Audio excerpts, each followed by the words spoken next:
As the great Jim's Big Ego once said, I love to work. I love to run. I love to water ski, snowboard, jet ski, skydive, parasail, hang glide, rollerblade, mountain bike, bungee jump. Well, I'd love to do those things if I ever had the time. All that and more here on the Zero Dot Podcast.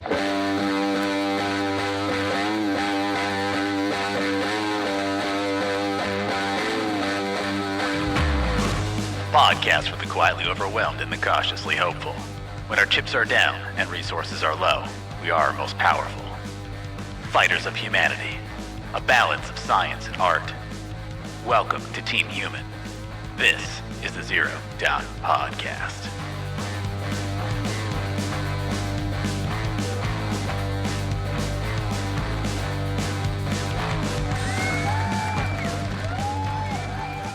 Welcome, ladies and gentlemen, boys and girls, boys and girls, everyone of all ages.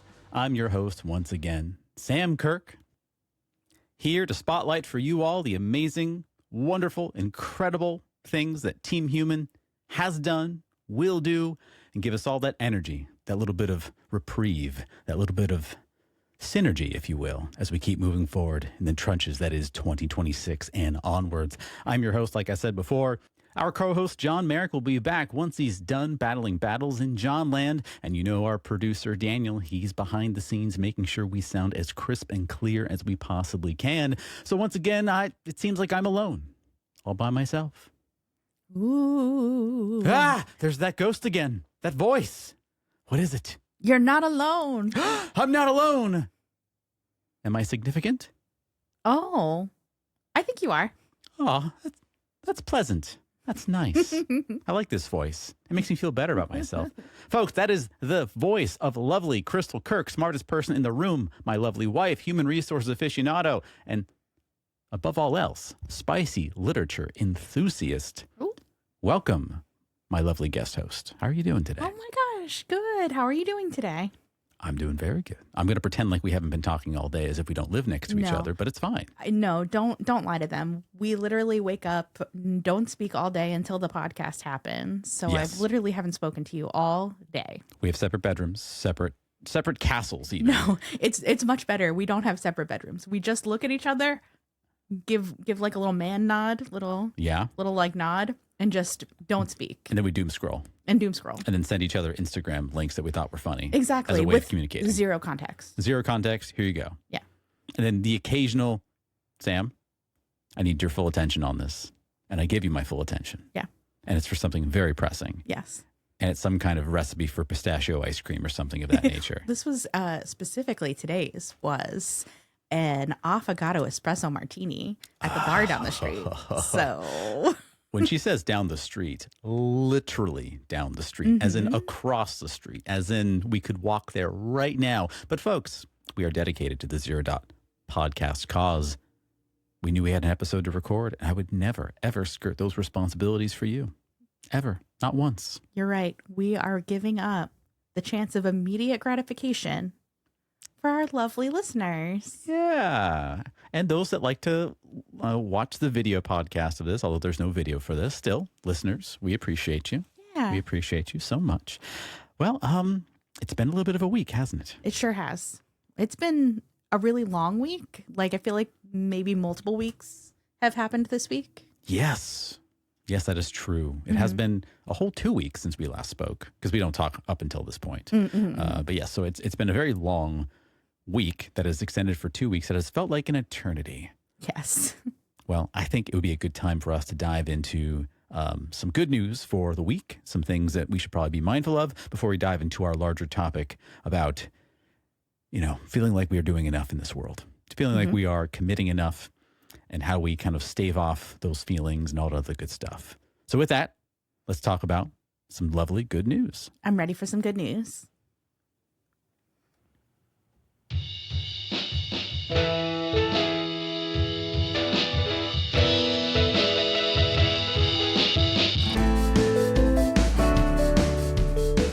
This news comes from a very unlikely source, Neil deGrasse Tyson of all things. Oh, we stand a king. Yeah, we do. Neil deGrasse Tyson is one of the absolute goats. This is a podcast, the Zero Dot Podcast, all about science and heart and art. So, Neil deGrasse Tyson is the bastion of science education. And this came from his Facebook page, believe it or not. Many other sources reported it, but he kind of echoed the sentiment. The headline is, Ireland is installing a 200 megawatt hour battery that stores electricity using nothing but carbon dioxide gas. No lithium, no cobalt, no rare minerals at all. More specifically, Neil deGrasse Tyson says, quote, Ireland is about to install a 200 megawatt carbon dioxide battery, a completely different approach to grid storage that uses CO2 as the working fluid instead of lithium or any other rare mineral. A new 200 megawatt hour CO2 battery project has been announced in Ireland specifically to store renewable energy and ease grid congestion as the country's wind power capacity grows faster than the grid can absorb it. The technology, developed by Italian company Energy Dome, works by compressing carbon dioxide gas into a liquid state using excess renewable electricity, storing the liquid CO2 in large above-ground domes, and then allowing the CO2 to expand back into gas and drive turbines to generate electricity when the grid needs power. Neil says, quote, the appeal of CO2 batteries for grid storage sits squarely in their material simplicity. Unlike lithium-ion batteries, which require lithium, cobalt, nickel, and manganese extracted from geographically concentrated mining operations, a CO2 battery uses only carbon dioxide, a gas that is literally a waste product of industrial processes available everywhere on Earth in unlimited quantities. The system has no degradation problem comparable to lithium-ion chemistry, since CO2 molecules do not wear out through charge cycles the way battery electrodes do, giving the technology a theoretical operational lifespan measured in decades rather than years. Ireland's grid faces a specific challenge that makes this technology well-suited for it. The country has some of Europe's best wind resources and has been deploying wind turbines aggressively, but the island geography limits interconnection capacity with the broader European grid, creating regular periods of wind surplus that must either be curtailed or stored. A large-scale CO2 battery provides long-duration storage that captures wind surplus and releases it during calm periods, keeping Irish electricity prices stable and reducing dependence on gas peaker plants, Neil deGrasse Tyson writes. Wow. That's really cool. Yeah. Yeah. I'm really curious on like how it catches the carbon dioxide, how it turns it to a liquid. That's crazy. And like super cool renewable energy, like advancement in technology. Like it's also really interesting to hear that Ireland's wind grid is capturing so much renewable energy that they can't even use it. Right. So they need it. They need to find a way to store it. That's really, I find that fascinating. I mean, that's one of the best problems to have, right? Yeah. Like we are generating so much wind power that there's times in which we have excess power, and where do we put that somewhere, right? Yeah. I love this kind of ingenuity. I love the fact that we're focusing on something that is, as Neil deGrasse Tyson says, it's infinite. Like we have an overabundance of CO2 everywhere. Mm-hmm. We literally expel CO2 in our, not just our manufacturing, but human beings expel CO2. Don't know if you know that, but we actually do that. So using that waste byproduct and putting it towards energy storage for an entire country is just wild to me. Mm-hmm. And I'm super happy to see stuff like this. You, my lovely wife, have been probably aware that I've been kind of obsessing over bicycles lately. And one of the things I've been kind of focusing in on is the different materials bicycles are made of. And like, I have one bicycle that has carbon components to it. And in the bicycle world, carbon isn't the best thing ever because it fails incredibly quickly and it doesn't really biodegrade really nicely. Whereas aluminum and chromoly steel does. And it's one of the things I'm like thinking about as like an earthy guy now, trying to be, more nice to the world and so forth. So when I hear about something like this, that an entire country is dedicating towards it, and it sounds like the company Energy Dome, it's an Italian company, which I think is ironic but funny, working on compressing carbon dioxide gas into a liquid state. And again, that entire process that you're really interested and fascinated in. I mean, it just makes me happy. I'm just super delighted by it. This echoes a sentiment that I was reading up earlier on over here at positive.news, where Europe is leading the world in tackling pollution. The source writes, European nations are leading the rest of the world when it comes to protecting the environment thanks to their embrace of renewables and efforts to cut pollution. But most countries are off track when it comes to meeting climate goals. So finds the latest edition of the Environmental Performance Index, EPI, a biennial research collaboration between Yale and Columbia Universities, U.S., marking 117 nations on their stewardship of the environment. It is a comprehensive analysis of countries' ecological performance. So there's more findings there at positive.news. But again, this just echoes the sentiment. I love to hear that, you know, for us here in the United States, our friends across the pond are doing some really amazing things and changing how we harness energy and being kind to our environment. There's actually something that I read recently that I think it was Switzerland, or maybe like the train from Switzerland to France. They actually changed their tracks so that underneath the track is a solar panel. And What? so like the train, yeah, like it's a rail, you know, it's the railroad, but it is, it's all solar paneled tracks. I'll send you a picture. It's really Whoa. cool looking. Yeah. Solar panel tracks in Switzerland? Yeah. That is... I remember because it's like butt Switzerland. It's Butte, but I thought it was funny. The butt. We like that. Yeah, I mean, that's just fantastic. You know, if we do enough of this stuff, we might live a couple more cycles, I think. I think we might make it past whatever 2026 is. What do you think? I think so. I think, you know, climate change has been kind of wild. I feel like it's really, you know, we're getting really different weather than we used to. And Yeah. I would love to see that reduced. Do you remember like in COVID when nobody was driving, so there was less pollution and they were like, Yeah. oh my gosh, the dolphins came back. Uh-huh. Like, just, you know, think about those times sometimes. Yeah. No, the weather's been crazy. I mean, a couple weeks ago, we had some of the hottest weather we've ever had. Then we had some cold weather come back. Then we had thunderstorm. Then we had hot weather again. Now we've had thunderstorms. Our friends in the UK are going through another hot spell right now. Oh, another one? Another one. Yeah, it's brutal for them right now. Yeah, I mean, and I love hearing the sentiment. Oh, when I was a kid, we just dealt with it. Yes, it wasn't quite as hot. It wasn't quite as hot. You know, there really is a difference between like being in like the mid 85 degree weather in like Fahrenheit and being like, ew, gross, hot, versus being like 110 degree weather and humid and hot. Like significant differences. On top of that, I mean, when the ozone layer is depreciated as it is, the sun hits you even harder than it used to. We love our Mother Earth. They've actually done a lot of work on repairing the ozone layer. I think that's really interesting because you heard about it all the time in the early 90s when you were in school. Oh, no, the ozone layer. But they've done so much work and the ozone is like kind of repairing itself really well. Specific to the Paris, France area that I was reading. Yes. Like they're the ones, Paris, France and London has done a lot of, because they're reducing carbon emissions and everything else in those areas. Yeah, it has been repairing itself. I wish the United States would learn a couple lessons from that front. If only. If only. No, we love our gas guzzling freedom units, our guzzling. We love that stuff. Don't you dare take it away. It's a human right. Wink, wink, nudge, nudge. Irony, irony, irony. The opposite of wrinkly. That kind of thing. So good news. I love it. Makes me happy. Makes me really happy. It's really good news. Yeah. If only there was just nothing else going on, then we could just focus on that forever. I mean, I could keep thinking about it for a little bit longer if you want. Yeah, we could. We could really just fixate on this for just a little bit longer. But sadly, we do have to roll on and talk about some things we should be aware of. If you insist.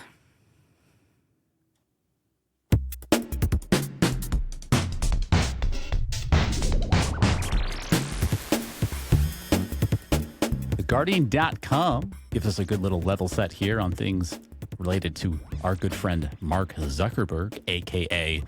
the founder of tech company Meta, also known as Facebook at one point or another. Their headline here is Wyoming tightens wastewater rules after Meta data center contractor flushed contaminated water. Meta said it was working with officials to be a good neighbor and drinking water supplies were not affected. That's what they are saying. But the larger story says that officials in Wyoming said a contractor for Mark Zuckerberg's tech company, Meta, flushed bacteria-contaminated water into public sewers during construction of a controversial new AI data center. Oh my gosh, there's so many things behind that. You got Mark Zuckerberg, Meta. You got bacteria, water.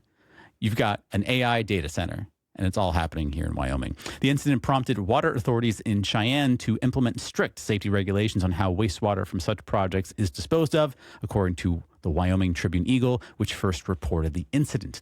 Meta has ordered its general contractor, Fortis, that's Fortis, to cooperate with the Cheyenne Board of Public Utilities, BOPU, to ensure there is no repeat, the newspaper said, insisting it wanted to be a quote-unquote good neighbor.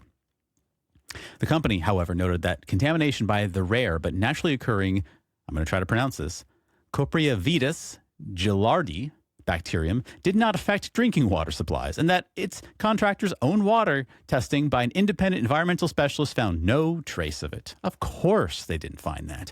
The incident comes amid growing nationwide backlash to the construction of resource-hungry data centers, which opponents say place unbearable demands on local water and energy supplies. According to Data Center Map, the U.S. has almost 4,500 data centers, some consuming up to 300,000 gallons of water each day, equivalent to the demands of about 1,000 households.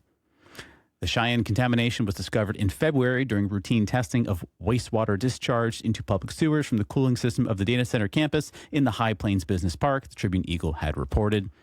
And officials identified Goat Systems LLC, a Delaware-based contractor on the 800,000 square foot facility known as Project Cosmo, as being responsible. The city permanently revoked Meta's authority to discharge waste into Cheyenne's water treatment facilities, where it is recycled and used for irrigation in parks and other public spaces.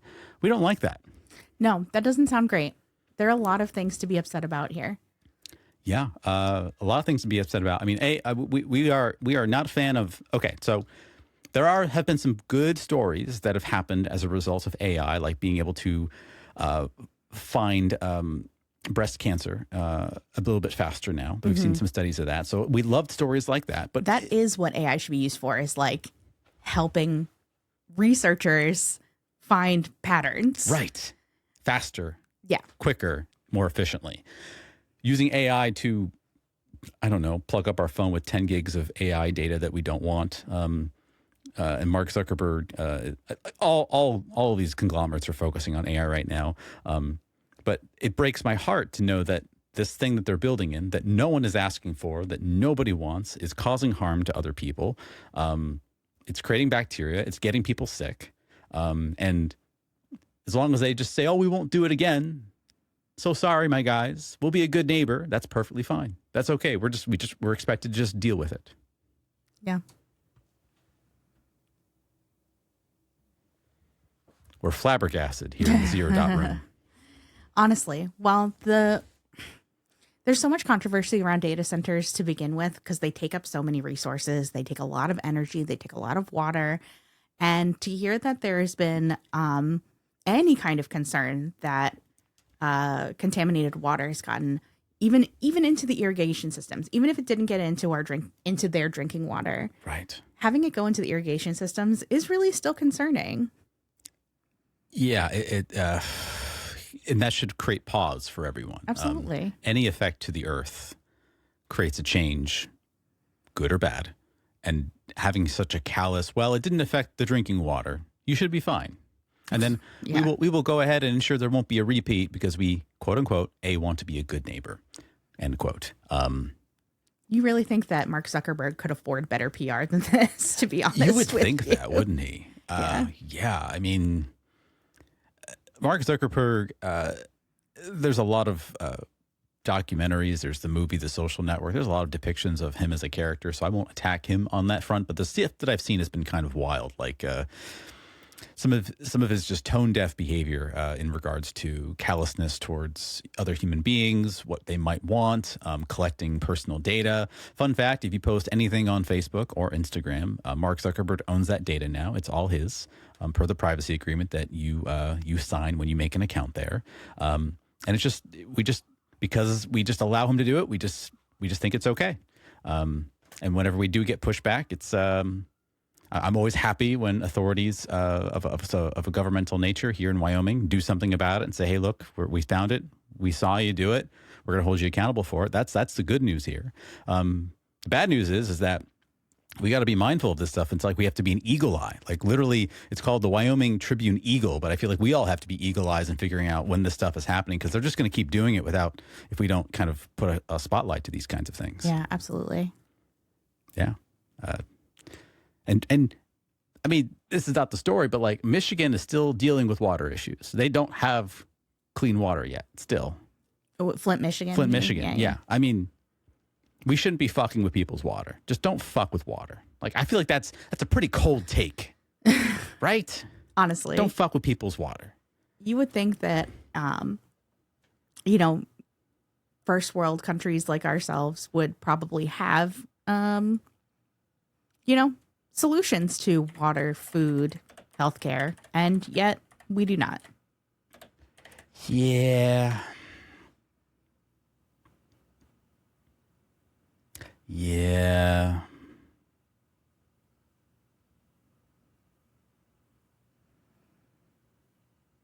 Have you seen the Meta glasses? Meta glasses. They are they're glasses. Just because you kind of brought up the fact that every time you post something on Facebook and Instagram, Zuckerberg and Right, actually yeah. Meta owns that. They have these Meta glasses that are they have a little camera in them, so you can actually Right. you know how you take Yeah. your phone and you take a picture of something and you can Google search it, the Yeah. image. It's the Google Lens. The Google Lens, yeah. The glasses are doing that for you in real time. Oh, wow. And I'm just curious. I haven't looked at this at all, but I'm curious to see the legalities of if you're recording people.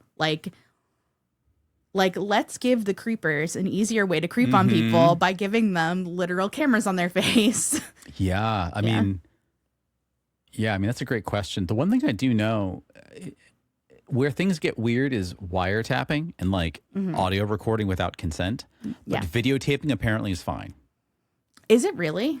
Yeah. There's been a couple cases I've run into. I've read that Because you don't have a reasonable right to privacy, in the street, basically. Maybe that's the logic. I don't know. But there's been cases where the individual had been recording the whole thing on their phone camera and it was video. And it comes out in a court case. And they're like, hey, you didn't have the legal right to record this audio. But it's not just audio, it's video and audio. And that's okay. But if it's certain states, I think Pennsylvania is a state like that. If you are recording someone, you have to let them know I'm recording you audio only. Yeah. But if it's video, it's totally fine. Some states are two-party consent and some states are one-party consent states. But apparently the whole video camera thing, that's okay. Yeah. If you're on quote unquote candid camera, that's okay. I guess it's like a surveillance camera thing. I don't know the legality. I don't know how it all works. I could be wrong, but that's what I've seen. Video cameras are okay. This is not legal advice. We are not providing legal advice at all. But I mean, you're right. The question of if you're constantly recording at all times, what does that mean for privacy? And I guess, again, the argument that you just brought up is, well, if you're outside, then you've foregone privacy, right? Yeah. I mean, theoretically, you have the opportunity to be surveilled, just going into a store because they have video surveillance in the store. So you're, kind of waiving that right. Yeah. You're going to be videotaped. Yeah. That's wild. Yeah. Wild. Just something something else that Meta's doing. Yeah. Yeah. I mean, no one's asking for this AI stuff. No one wants it.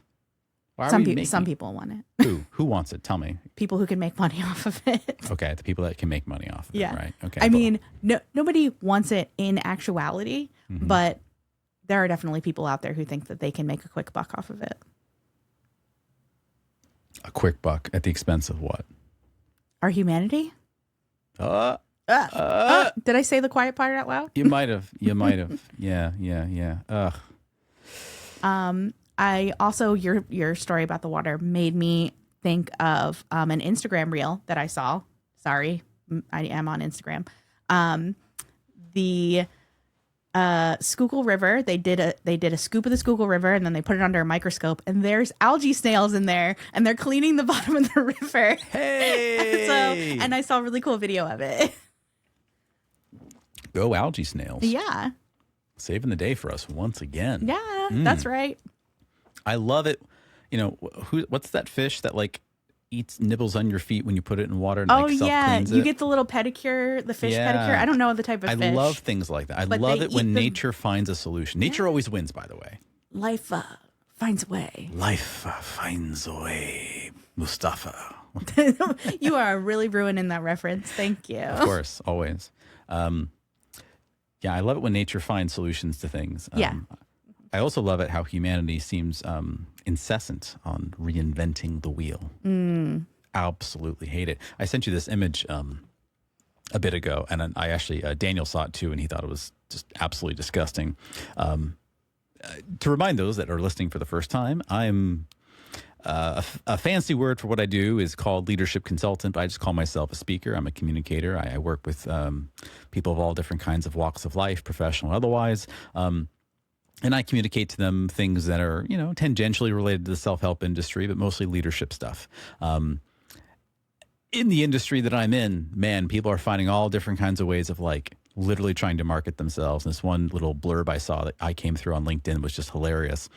I won't name the person because I respect everyone. I want people to, do whatever they want to do. But the blurb is this person, and it's a big giant text saying, reinventing the wheel when it's what leadership requires. And I absolutely lost it when I saw this headline because I'm like, why are you reinventing the wheel? If it does need to be reinvented, what are you doing it? Why would leadership require that you reinvent the wheel? And the sub blurb here is, we often hear, quote, don't reinvent the wheel, quote, as advice to save time, follow best practices, or avoid redundancy. But in leadership and business, that mindset can quietly become a ceiling on innovation. Read the full post for more insights. Wow, they literally want you to do the opposite. So I have a great idea. I'm going to reinvent the wheel. Perfect invention, by the way. Perfect the wheel. invention. We've not been able to beat it, by the way. We've tried triangles, we've tried squares, we've tried everything. The wheel seems pretty primo. Let's reinvent that. I'm pretty sure we can improve upon it. Because we don't want to put a ceiling on innovation. Yeah, exactly. We would never.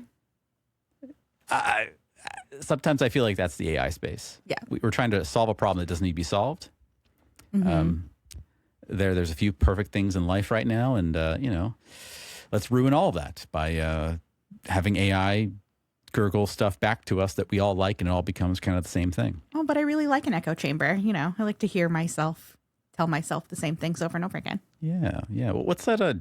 I think George Carlin has a joke about that. Like when you're in your own house and you fart, you go, that smells kind of nice. I'll stay around here. But like if someone else farts, like, ew, gross, get your shit away from me. Like we like our own farts, right? Like that's probably our own shit does not stink. That is true. It's how our noses are tainted in that regard. Well, thank you, Wyoming, for doing what you got to do. I'm sorry Zuckerberg's doing that. We'll keep an eye out on things like this. Again, I want to make it very clear here on the Zero Dot Podcast. AI as a technology has a purpose. There are things about AI I quite like. When it comes to stuff like this, I'm asking the question, did anyone ask for this? And Crystal already answered it. The rich people swindling over our eyes. They get something out of this. They make a couple bucks off of this. We did make the good point of like for research purposes to find patterns and things. Like there is a space for AI in the broader landscape of the world, but maybe not at the expense of contaminating our water. Yeah, let's not do that. Let's not do that, shall we?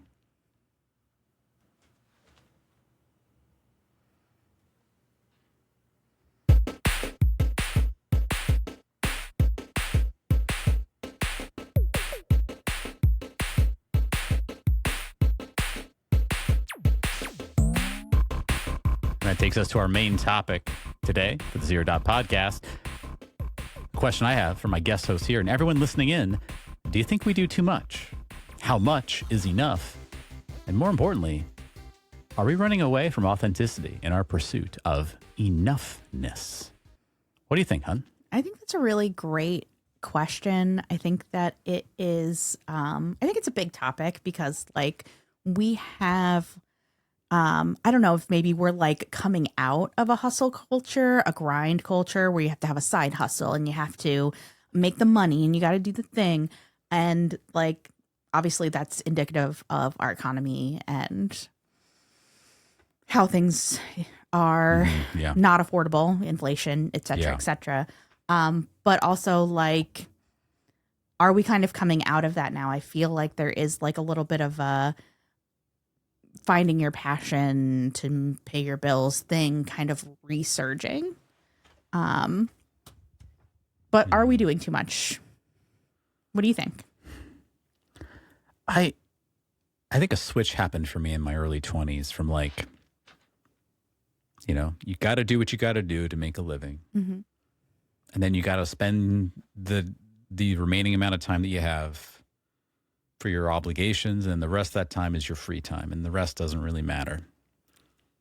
And I don't remember I mean, it could have been trauma, it could have been something else, but I do recall this feeling of like, I'm sitting there on my couch on a Saturday watching a TV show or playing a video game, reading a book, maybe I'm going on a bike ride, and something hits my brain.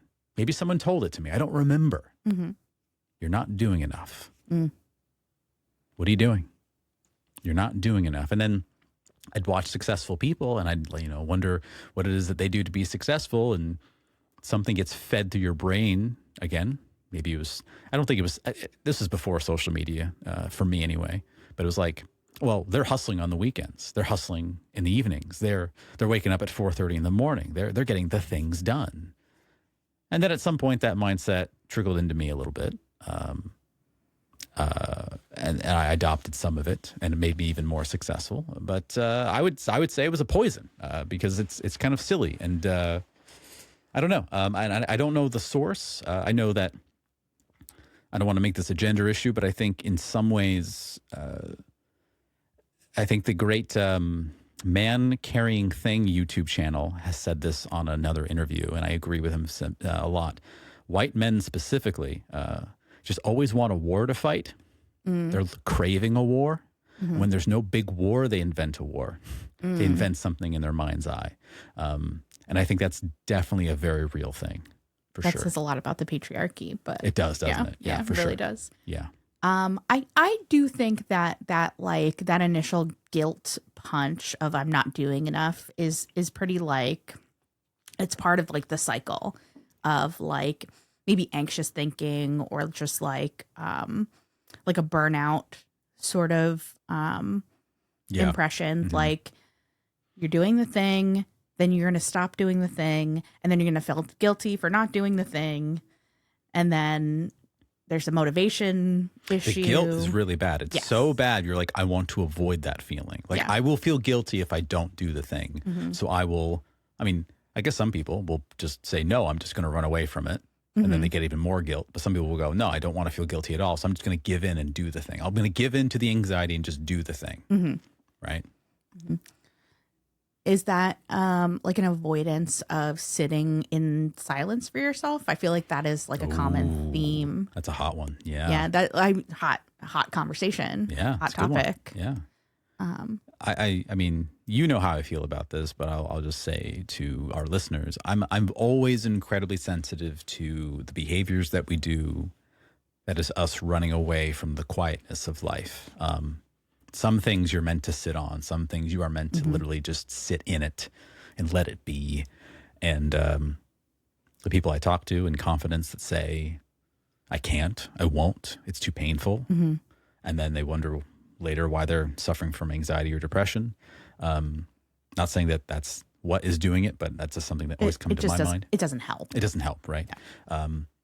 So I always try to challenge myself in what is the thing that I'm processing, that I'm running away from, or potentially not give myself the ample space to kind of sit in. Mm-hmm. Like last week, we talked about the passing of my mother. I am, of the people in my family, I've probably been the most open about the passing of my mother.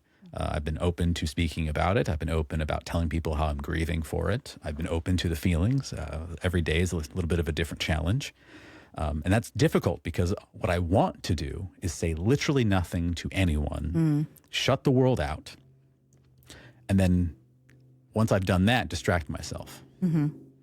But I'm trying in every way that I can not to do that. Mm-hmm. I'm trying to give myself space. I'm trying to give myself the space that on certain days when I have that feeling of having not done enough, that I'm like, nope, I just went through a pretty traumatic event, and what I had just done was absolutely enough. Yes. But that's hard. It is. It's so hard. And it's easy for me to sit here and be like, rest is productive also. But to do it, to actually feel okay in doing it is difficult. It's a difficult thing. What has allowed me to get through it is to feel like it is okay to not be okay. It is okay that I don't feel comfortable with this. I'm a big believer in, your feelings are just feelings. They don't mean anything. I mean, they mean something, but like they also don't. Like they're just feelings. It's okay to have the feelings. It's okay to not be comfortable. It's okay to be miserable, etc. And then, part of what spurred this conversation is I was literally just singing your praises to another individual. I think it was yesterday, actually. I said to you that I was not having a great day and that I felt like I hadn't done enough. And you said, you asked me, well, what have you done? And I told you a couple things that I'd done. So I said, you've done plenty enough today. You're fine. I said, no, I still don't feel like I've done enough. And so you said, all right, why don't you go ahead and empty the dishwasher for me? Okay. So I did that. I said, oh, great. Fantastic. Now you can say you've done something. You've emptied the dishwasher. I'm like, no, but I don't feel like I did anything though. Says, well, I'll tell you what I'm going to do. I'm going to load up the dishwasher now that you've emptied the dishwasher. And now for the rest of my evening, I'm going to sit on my ass and play The Sims 4 and have a great time. And I'm going to have no doubts about that whatsoever. So what are you going to do about that, Sam? And I was like, God fucking damn it. And the person I spoke to about this was like, Crystal's a fucking legend. Let's go. Let's go. Compliments for me you shouldn't have. Yeah. Yeah. But no, that's part of what sparked this conversation is when is enough enough, and how much of us trying to fill our day with enoughness is running away from our authenticity. Yeah.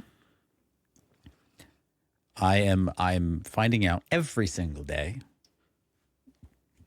and for whatever reason I have to keep reminding myself of this, that I am my best self when I do a lot less. When I allow myself to do not too much in one day.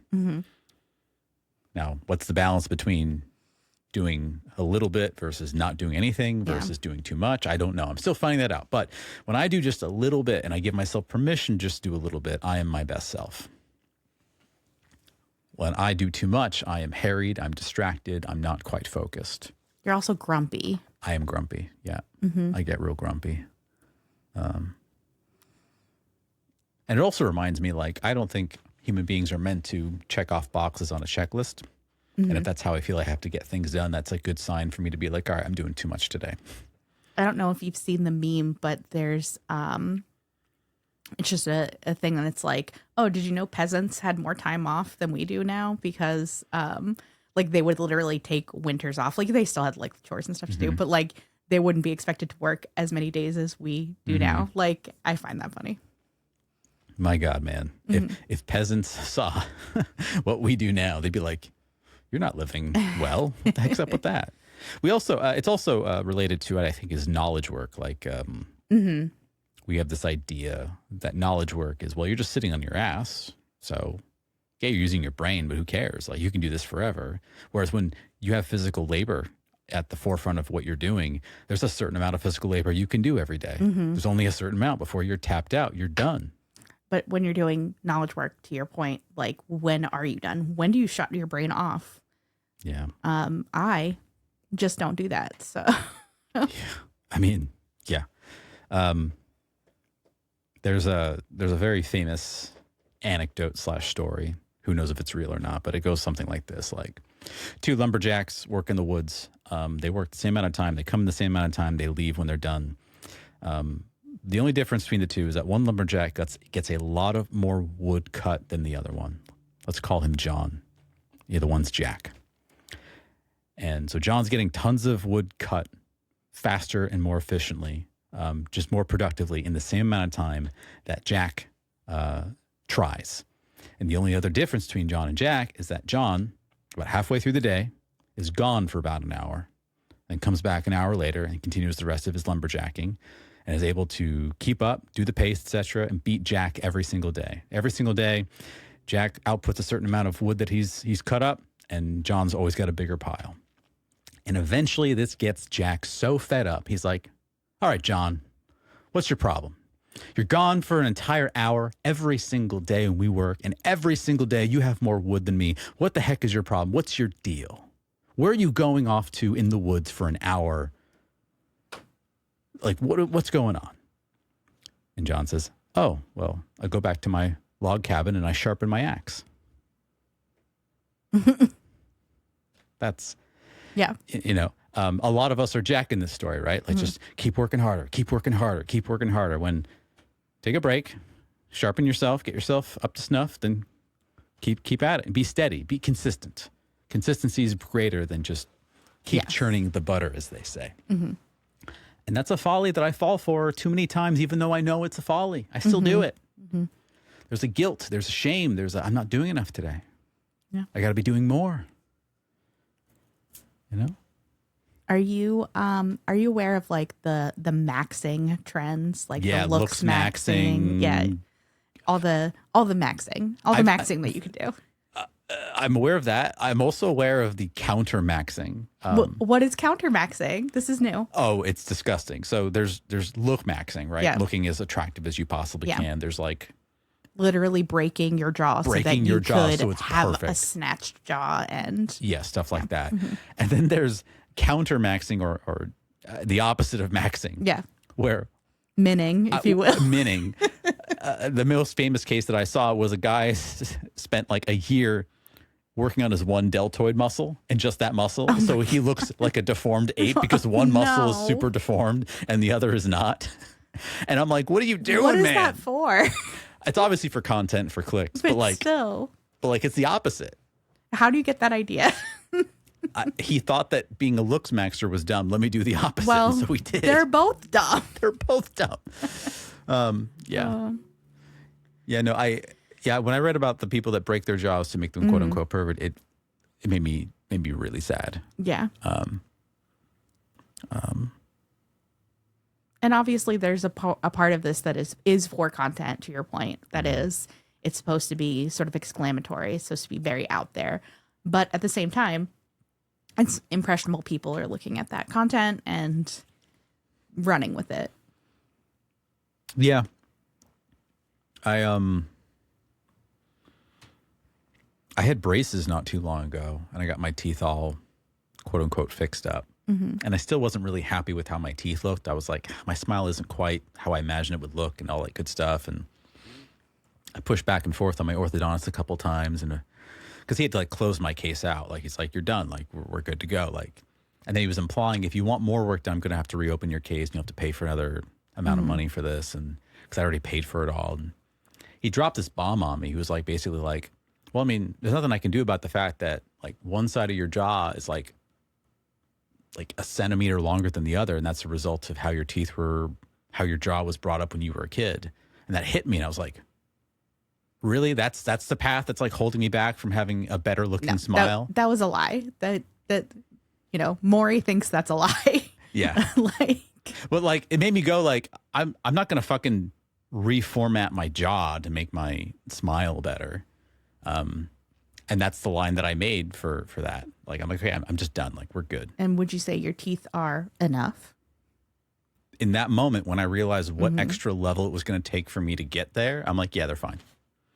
This is what I wanted to talk about with the looks maxing is like, if you're constantly trying to like optimize, be the most efficient, do 10 things at once so that you can get all the things done. Are you really ever going to find out what enough is? Because there's always another tier that you can get a little bit better. Like where is the finish line when you're trying to get to enough?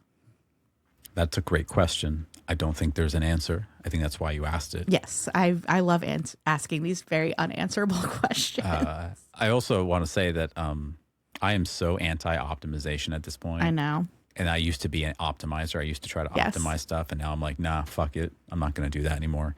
I think any optimizer on social media, if you look at their profile page and look at what the hell they're selling, it's always some kind of product, some book, some tape, whatever. It's the whole antithesis of what Zero Dot's all about. We're never going to sell a book or a tape. It's just our podcast. It's all free.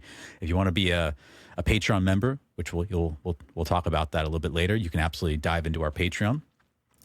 In fact, let's talk about it right now. To be our Patreon member at the patreon.com/zero.media for the whopping fee of $3.99 or your regional equivalent, You can be a member of Club Zero Dot, where you get access to longer, extended versions of our podcast. You get them earlier on Mondays as opposed to Wednesdays, and you get super secret access to our super secret show that we're working on in the in-between weeks that you get first peek look at to see, hey, what else is Zero Dot working at? Because Zero Dot is more than just a podcast. We are an enterprise, an entity of some sort, a multimedia company that's doing many things more than just the podcast. The podcast is just the beginning. If that sounds interesting to you, for the fee of $3.99, you can join and be a member of Club Zero Dot at patreon.com/zero.media. We'd love to have you. I think it'd be a good time. It'd be awesome. It'd be awesome. And thank you, all those who are our current members. We'll give you a shout out a little bit later in the episode. Thank you so much. But yeah, I hate optimization. I almost have like a gut reaction whenever someone says the word optimize. I hate it.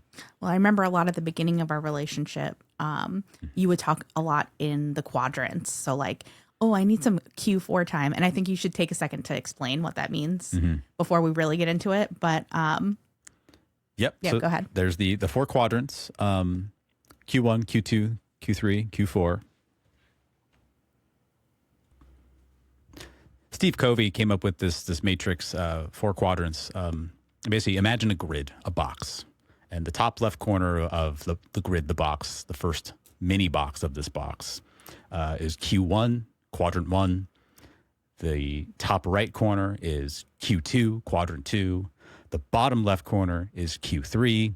And the bottom right corner is Q4. Q1 is the stuff that is important and urgent, meaning it's critical to life. It's things that are important to you. It's like a pressing matter. It's an emergency. It's a crisis, pressing problems. Q2 are things that are important but not urgent. So they're longer term projects. They require some planning ahead. It's a goal that you have in mind. It's things you don't want to lose sight of. And then at the bottom row, you've got Q3, which is stuff that is very urgent but not very important. So all the interactions, the distractions, the fires that we put out every single day, that doesn't really move the needle very much in terms of our lives. And then you have Q4, which are considered time wasters, busy work, procrastination, distraction, joy, our recreational rest, hobbies, all that stuff, right? And the general idea is that if you balance your life well, you should be focusing on things that are Q1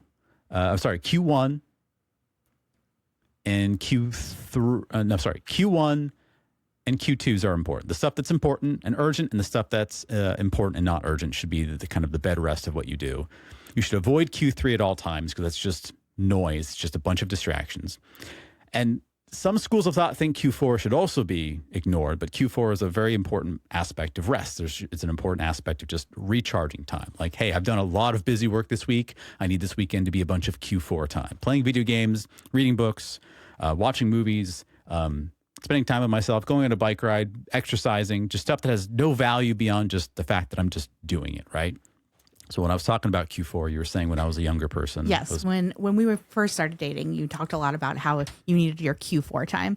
And that would be like, oh, Crystal, you must go to the other room while I have my Q4 time and play my video game. So I'm glad that you've grown out of this optimization of while Q4 time, of course, is important, you're not optimizing this Q4 time, right? You're like, you've gotten to a point where you're like, okay, the work is done and now the rest begins. Yeah, when I became aware of just the natural, like by 4 or 5 o'clock, I'm not doing anything that's worthwhile anymore. The only thing I can possibly do is rest and kind of do nonsense stuff and get ready for dinner or whatever and have a sunsetting time. I call it the sunset. We talked, I think it was the first episode of the Zero Dot podcast. Daniel asked me and John, like, hey, what's a good morning routine? And I actually was counter that. I'm like, I don't care about your morning routine. I care about your evening routine. What's your ritual to get into rest and mode? When I got into that space, I'm like, no, this is fantastic because that Q4 time, quote unquote, in the evening, every single day, is instrumental to me being recharged the next day. Funnily enough, that's what it's for. That's what you're supposed to do. Exactly. And yeah, as when I was a younger person, when we were dating, I was like, I was mapping out my time in terms of quadrants, and I was that optimizer person. I was that jerk. Exactly. It wasn't a jerk move. It was just like it felt like it was the end of a conversation. Like, it it is Q4 time now, and I must do Q4. Yeah, I must do Q4. Do not talk to me about things that are Q1 or Q2. And Q3, obviously, I pretended like I was doing nothing that was Q3. I have no distractions in my life. I'm living a perfectly sanctimonious life. Yeah, no, I remember that. I'm glad you have a ritual to to sunset, because I think ritual is really super important. Like, I am more of a morning ritual person. So like having my coffee, sitting for a moment, and then getting ready. I think that's all really, it's important to like start or end your day. The little things we do to signal something to our brain that, okay, we're starting this phase now. We're doing this, whatever you call it. If you want to call it a ritual, you want to call it a routine, you want to call it a standards of procedure, whatever you want to call it. A standard operating procedure. Yeah. Step 1, open peanut butter jar. Step 2, smear on body. Step 3, wangle your jangle in front of your wife. Oh, and my. See if she likes it. I'm kidding. Oh my. I didn't know we were that kind of podcast. Yeah. Well, you gave me the opportunity. I had to go for it. Yeah, you're right.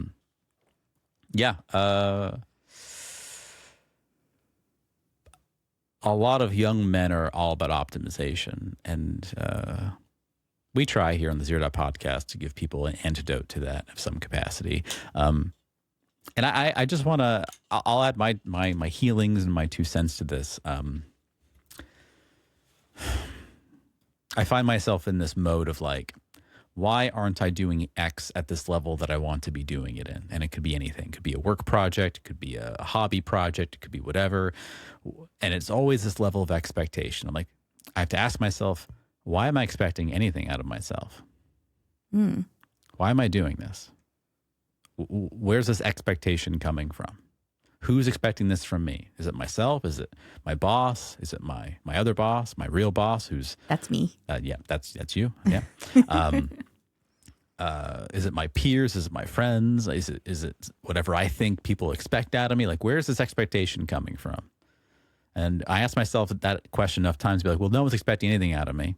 Okay, well then go fuck off with that nonsense and just put the time in, a couple steps ahead of time, and just move forward with it. And I offer that to anyone that is thinking that I need to optimize their day more. If there's a video or a resource that you have found that resonates with you, don't let me tell you that that's wrong. I want you to follow your bliss and like whatever resonates with you. But in my experience, every routine, everything that exists out there that is there to better your quote unquote life and make you more efficient, blah, blah, blah, blah, blah, blah. It's nice for a minute. It reaches a failing point because all things reach a failing point because nature always wins. And then we feel bad about ourselves, or we feel like we failed, or we go, I know what the problem is. I found the wrong routine. Let me find a different routine. And it just goes over and over and over again. It's a cycle. Everything is very cyclical. Yeah. And I offer everyone that if you found yourself in that cycle, you're not alone. You're not crazy. There's nothing wrong with you. That's how these things are built. Remember when minimalism was a thing? Sure.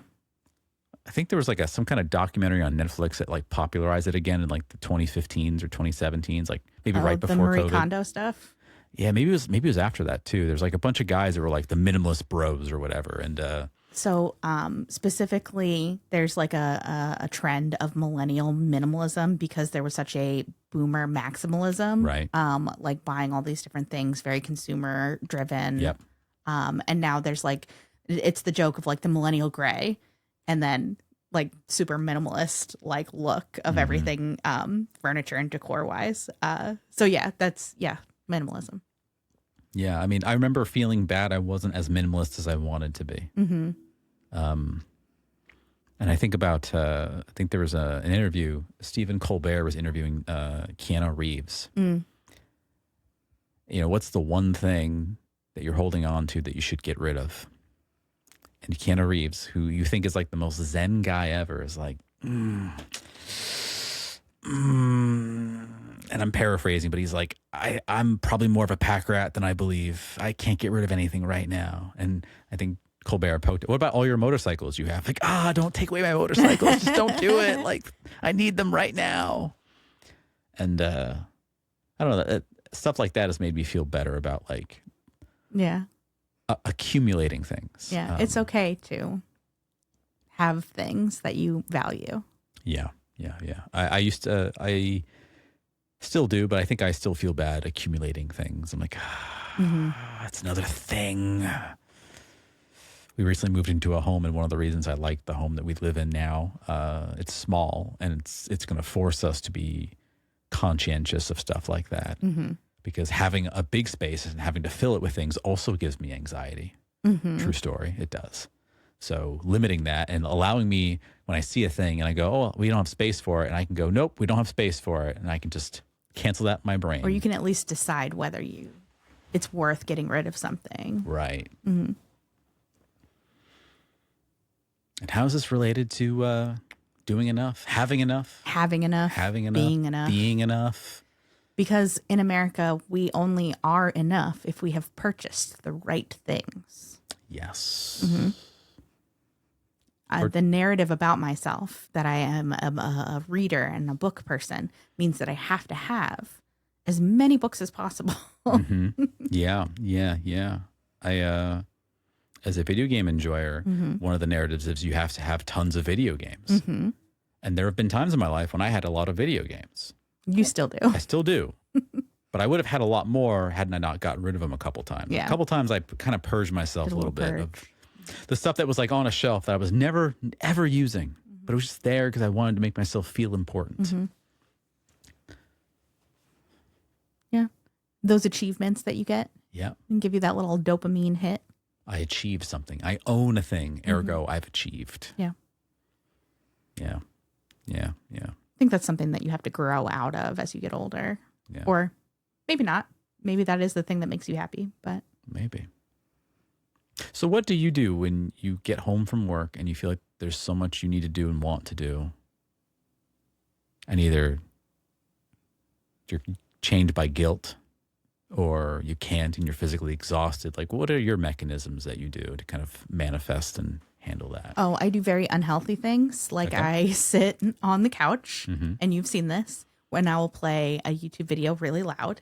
And then I will also be playing a video game, but then I'll also be checking my phone. Because, once I'm tired of looking at my work screens, I have to come home to put on my other 3 screens. I would say that this is a very unhealthy coping mechanism that I have to drown out all the noise of my brain working, So I don't recommend anybody ever do that, but I appreciate that, but I want to give you some solidarity because I recently just stumbled across this individual on the social medias, and I showed you a few of their clips. And I think this person would have a finger to point at you and say, whatever you're doing is not a problem. For our listeners, we're going to play a YouTube short here, but I think the audio will suffice. Let's take a quick listen. Here's everything I did this weekend instead of blowing my life up. Hi, I'm Abby, recovering alcoholic / former chaos demon. It's 8 a.m. and I'm starting my day with a coffee. Wellness influencers say you shouldn't have caffeine on an empty stomach, but I literally used to smoke crack, so I do not care. Sobriety has given me many gifts. Namely, I no longer wake up drenched in my own sweat with vomit and some random man's DNA in my hair. So seeing as I feel pretty fresh, I head to the gym and work on my snatch. Not that kind of snatch, get your mind out of the gutter. My partner Steph gets home around the same time as me and makes us some delicious ham and cheese croissants. He burnt them a little bit, but that's okay. Steph is a literal angel, and that's probably the worst thing he's ever done in our relationship. Nothing like the toxic men I dated before him, whom I selected primarily due to my unresolved self-esteem issues. Sunday, I did the food shop, laundry, and watched a horror movie. A few years ago, I would have looked back at this weekend and thought I was so lame, but now I'm just grateful it didn't end with a concussion or a criminal charge. honestly, sounds like a great weekend. Sounds like a goddamn great weekend. You're going to need to make me those little croissant things. Yeah, I think I'm going to have to. Mm-hmm. Absolutely. I love videos like that. And, you know, we're big fans of the Plant Slant here on the Zero Dot podcast. Mm-hmm. Any video that's like, yeah, you know, there's probably like a better version of you that's doing something else, but also you're doing the best you can. As long as you're not, you know, shooting people, killing people, smoking crack cocaine, you know, whatever. Go you, girl. Like, if you want to sit on the couch and have on 3 different screens, cope however you got to cope, right? Yeah. And I appreciate that because that's what I need to remind myself all the time. Like, when I am thinking about if I'm not doing enough, I'm comparing myself to an invisible entity that does not exist. And I think I need to be as good as that entity. I need to realize for every upper echelon entity that I'm shooting for, there's a downward one that I could have been and I'm not. Right? It's kind of like when you're playing a video game with like a ghost mechanic and you're trying to beat The ghost. Yeah. A little bit like it has an optimal path that it's doing. You know what I mean? And you are doing the best you can with the paths that you've been given. Also, yeah, to take that analogy, that ghost is taking the optimal path. Let's use the analogy of Mario Kart. It has practiced that course thousands of times. And the 1000th time it got this one crazy good pin turn and it made the record. Exactly. And it has never been able to replicate that once. And the expectation that you should be able to replicate the optimized path every single day on routine, on command, is ridiculous. It is. It's ridiculous. It's absolutely ridiculous. And yet we do it all the time. We fall for it. And so we shouldn't try to optimize. We should just do our best, make the best choices we can in the moment, and try again tomorrow. And try again tomorrow. Yeah.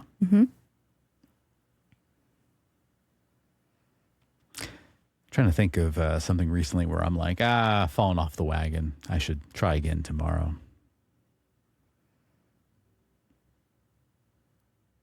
I find that I do this a lot to myself. Like I'll get very overwhelmed at work with all these little tiny micro things that I have to do, and not just like, you know what? I need to put everything away. I need to shut the computer off for now. And then when I come back the next day, it's like usually like I can prioritize a little better, or like it didn't take as long as I thought it was going to take. So I was just able to like pop through it in the morning or whatever. So I always find that taking a 15-minute break of something and coming back can kind of just like reset you. There's actually a psychological phenomenon of going through a door will actually kind of clear your mind a little bit. Yep. That's why you forget things when you move from one room to another. Yep. If you have ever forgotten something after you left a room, it's not your fault. That's literally how that works. Doors just sometimes do that to you. They do a little bit of a reset there for you. Maybe a week ago, I indulged in way too much pizza. And I remember feeling bad as I was doing it. But I gave myself permission, like, it's okay. You're going to have a lot of pizza now. And tomorrow you're going to wake up and see what better decisions you can make in the morning. And I did, actually. And I felt better. Good. And in retrospect, it allowed me to say I needed that pizza in that moment. Which I realize as I'm saying this, if you're listening to this and you have an eating disorder, do not listen to me. Like I'm speaking from my own experience. But like in that moment, I needed to gorge on all that pizza. It was a comfort food. I was grieving, all of this stuff. And the next day I was able to kind of process and eat healthier food. And I also have that habit with myself as well. Like in my eating habits, you've seen me where like there's days where I eat a lot and there's days when I don't eat a lot. I give myself permission to really pay attention to just what I think I want and need in that moment. And I just do it. But when I start feeling bad about it and I think I'm not optimizing, I get into trouble. Sure. So I give myself permission to do that. I mean, it's good to give yourself permission to, like maybe you're not optimizing your nutrition, but maybe you're optimizing like a little self-care instead. Like it is a balance. I was having a conversation with somebody about this recently, and we're talking about whether like we could justify a dessert for like a wellness thing we were doing at work. And it was like, I can justify it because, you know, ice cream's good for my mental health. You know what I mean? Just because it's not good for my physical health doesn't mean I can't figure out a way to make it healthy. I was just talking to a guy who says, yeah, I gained a little bit of weight once I quit alcohol. And that's because instead of alcohol, I was having a lot more ice cream. Yeah. And he's like, yeah, I'm gaining weight, but I'm not drinking alcohol anymore. I said, all right, that's great. You really got to pick your poison. Yeah, pick your poison, right? And that's okay, because if you know, you just have to be self-aware. You have to think critically about yourself when you can, when you have the space for it, and say, okay, well, now I need to stop with the ice cream because that's becoming my new alcohol. Sure. Yeah. Yeah. Also having friends to check on you, be like, hey, You all right there? Yeah. Just having like a little bit of a checks and balances there is helpful. It can be hard to have that true friend network too. That is true. Yeah. I've been finding in my friend groups, maybe it's my generation, maybe it's the newest generation, maybe it's just what world we live in right now, but it's harder to come across those friends that are like really going to check in on you and like hold you accountable and be friendly with you. It's more like you're going to have friends that are like your distraction buddies and your supporters, but that's it. It's a different, I don't want to say it's a different world, but it's always a different world. Every year it's a new different world that we're living in. Yeah. And so I find that interesting. And that can be hard. That can be challenging. I think that's part of growing older also. There's that Mike Birbiglia joke of like, there's this little bit of distance between me and everybody else. Yeah. And yeah. That's what happens. Yeah. But is it because I'm not enough or... Hey, I brought it back. You brought it back. Look at that. You're always doing that. You're always on theme with that. I try.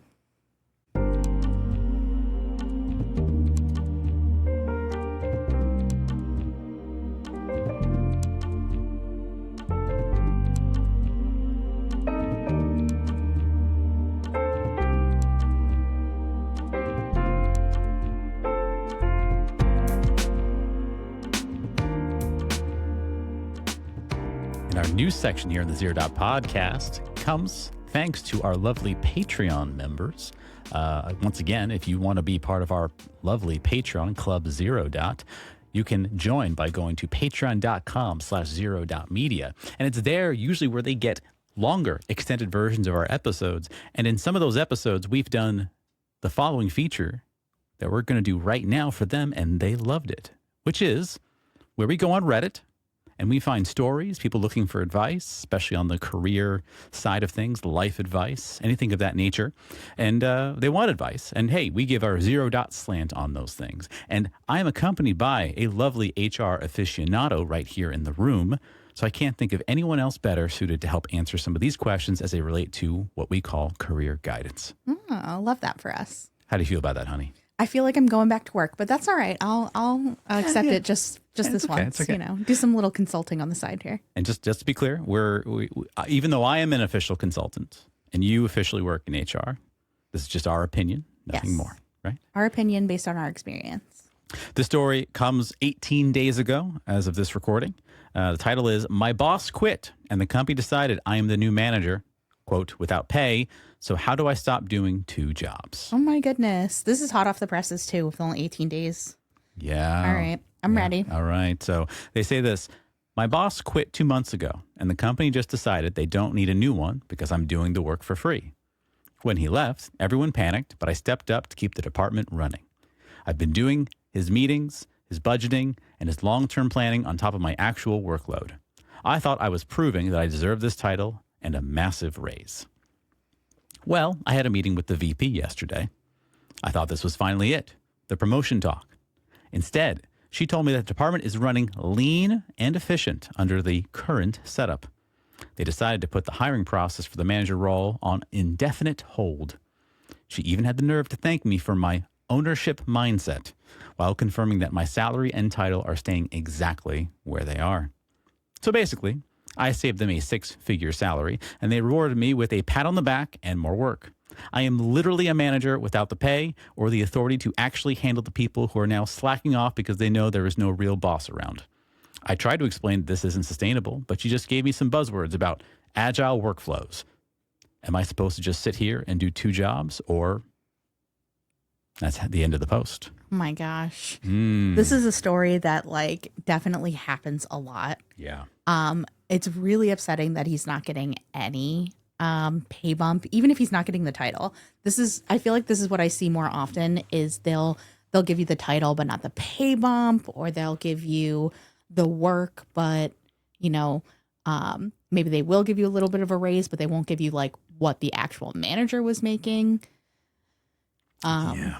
That's kind of how I hear this a lot, but this is like, oh yeah, thank you for doing the job, by the way. Yeah. What I'm sticking to right here, what I'm hearing is the quote, "When he left, everyone panicked, but I stepped up to keep the department running." on my side of the fence, that's the first mistake. Yeah. Totally get that. Person just leaves. Suddenly, everyone's in disarray. Things are chaotic. You're trying to create some sense out of that. And then in that way, you rise up well beyond your lane, we'll call it. Mm-hmm. And then the expectation is, the quote is, I thought I was proving that I deserved his title and a massive raise. What actually happened here is you proved to the company you're willing to do it for free. We're doing it for the amount that you've been making the whole time. Yes. And so I don't like this. This makes me very upset because I want to be the person that says, yes, absolutely. Rise up from your bootstraps, do the hard work, have your employers see who you are, get that promotion. That isn't the world we live in 99% of the time.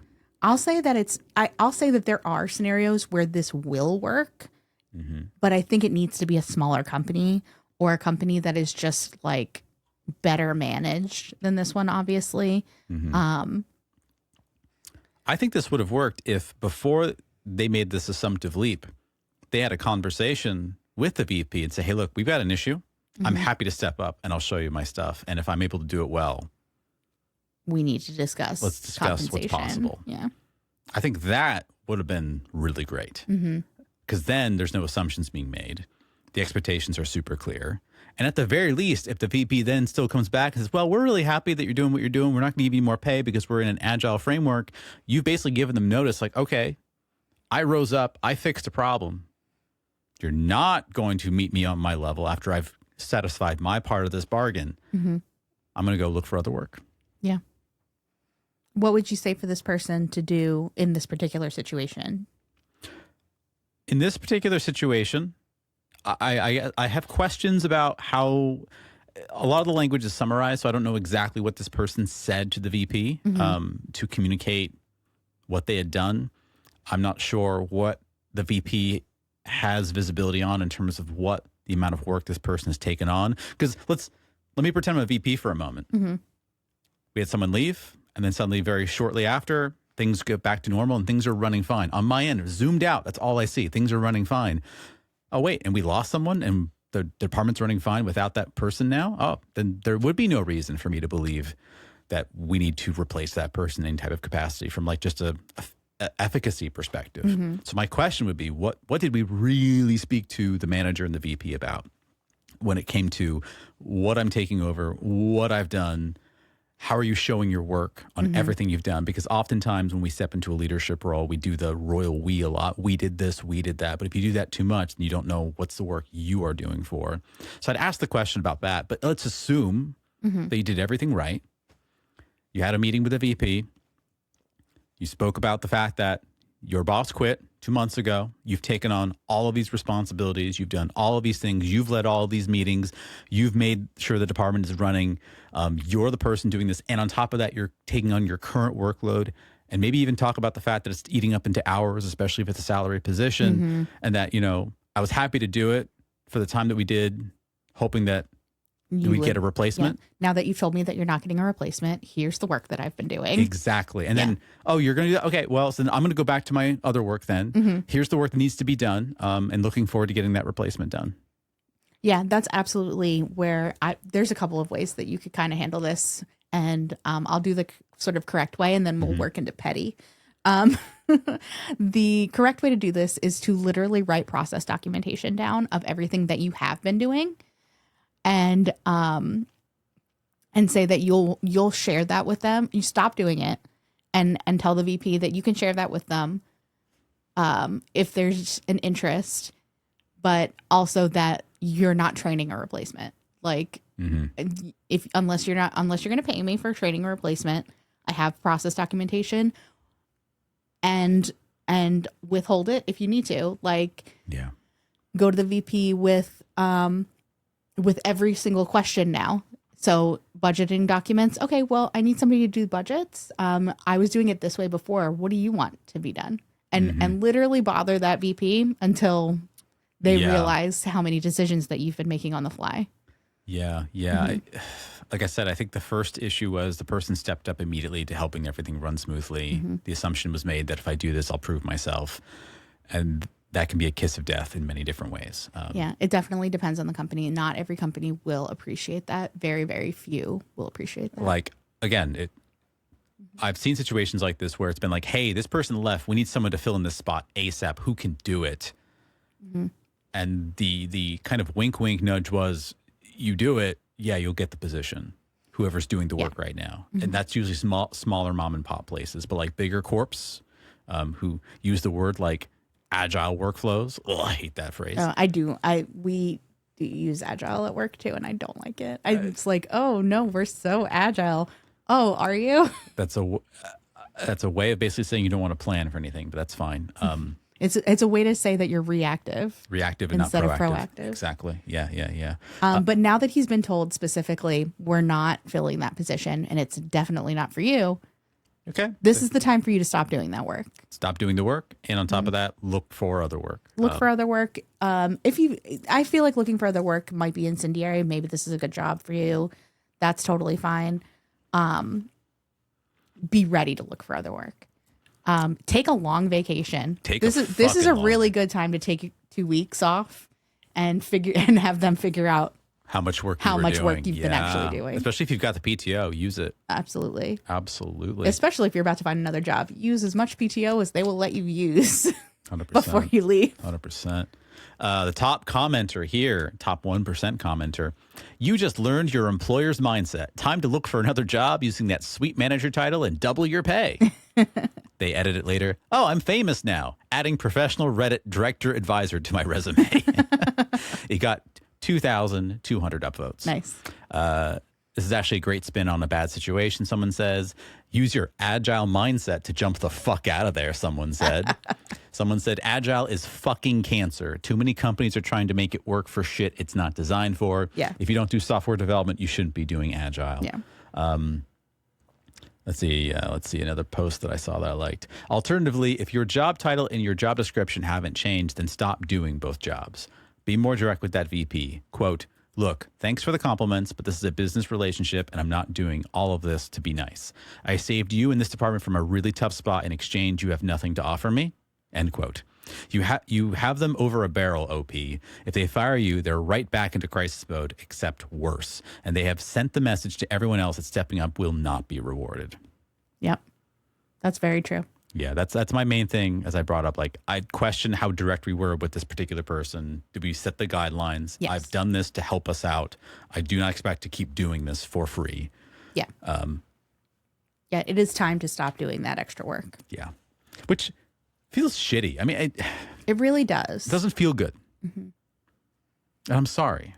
Yeah. But that is the world that we live in right now. Yeah. Poor OP. Poor OP.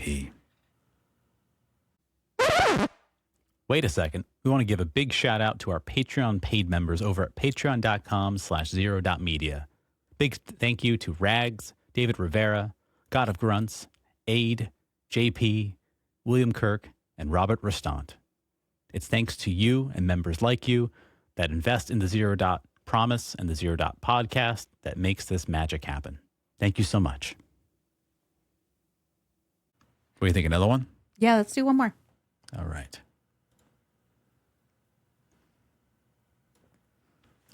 All right, our next one comes hot off the presses at 12 hours ago. Oh my gosh, that's smoking. Smoking hot. Once again, from Career Advice. The title is, quote, can someone explain not the right fit for the culture to me like I'm a moron? End quote. Oh no. Okay. Yeah. Here's the post. I actually have had a lot of interviews in the few months I've been looking for a new career. Hiring managers have my resume. Therefore, they see my abilities. It's like when I get to the team interview, the actual people I'd be working with, it all falls apart. I'm very likable. Customer service and people pleasing are my specialties. Smile emoji. I also can easily run the flow of a business from open to close by myself if necessary. I would love to work in a team environment, though. I have great work ethic. I'm a dedicated employee. My work history shows that as well. What am I missing about these peer interviews? I'm a mature woman of 50, but literally look 35. So I don't think it's my age. It's actually usually brought up at the interview when they're doing the math, how young I look. I love working with people of all ages and supporting in management to make their work days easier.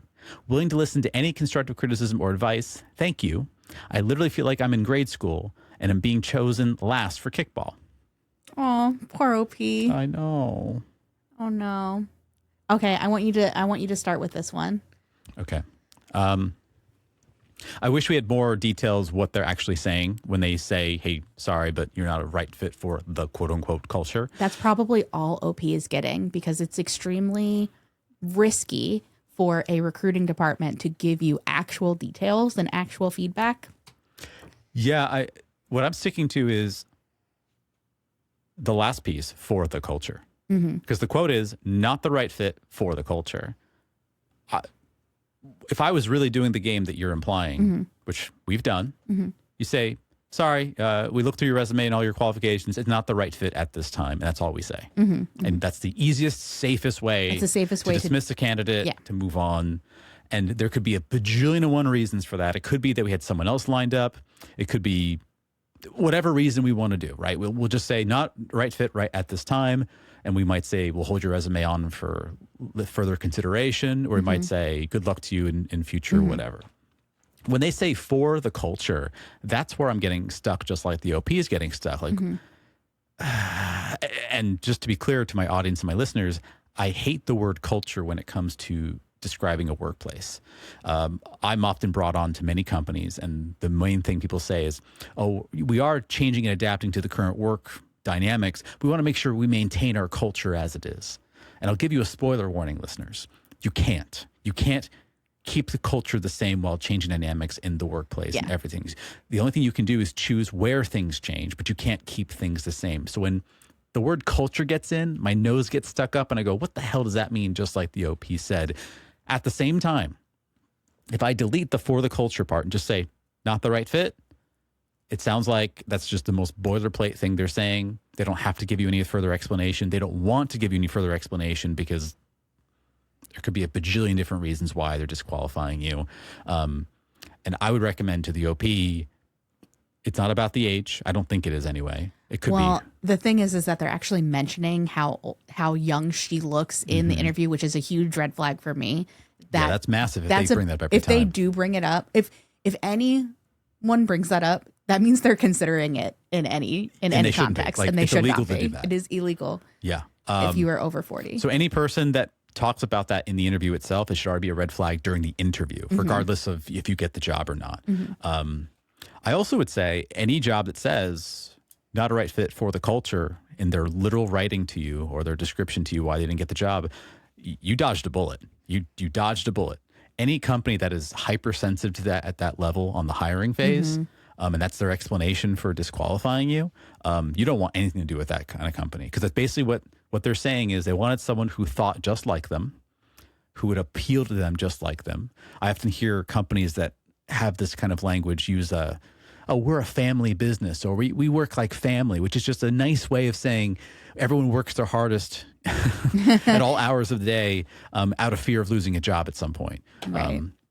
So for me, if I was the OP, I understand what's going on. I understand they didn't say how many jobs they've lost out on. It seemed like it was a lot. So. Several months of jobs. Months, yeah. Okay.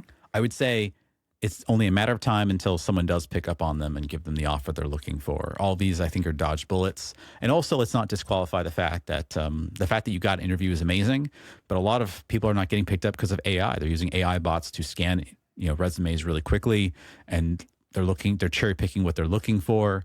So your resume being written correctly right now is like the most important thing. Yeah. I think that specifically for this, there's two possibilities. Maybe they're just saying they mean not the right fit in general to be boilerplate, but they felt like it sounded better with for the culture.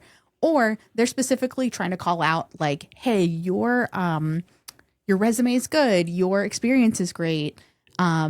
However, we have either enough people just like you, or you are not quite like the people that we have here. Like, I think that is the mindset of the recruiting team at these particular jobs. Yeah. The other thing that I picked up on is the OP says, I'm very likable. Customer service and people pleasing are my specialties. So, okay. These are things that are hard to pick up on in an interview in the first place. Yes. And again, I'm taking the OP's thing Like, at totally their at face word. value, Yeah. whatever they're saying. Let's assume they are really good at these things. Mm-hmm. Great. People pleasing, if they literally use those words to describe themselves, to me would be a turnoff. Yeah. Even in roles where I want someone to have a great bedside manner and like be able to talk to people, because people pleasing implies a lack of authenticity. And if it were me and I'm hiring and they literally use those words to describe themselves, that would be a question mark for me. Like, oh, what do you mean by people pleasing? What do you mean by that? Just describe that a bit more for me. Tell me of a time when you use these people pleasing specialties to your benefit. What was the impact of that? Right. And I want to get an idea of what they give me.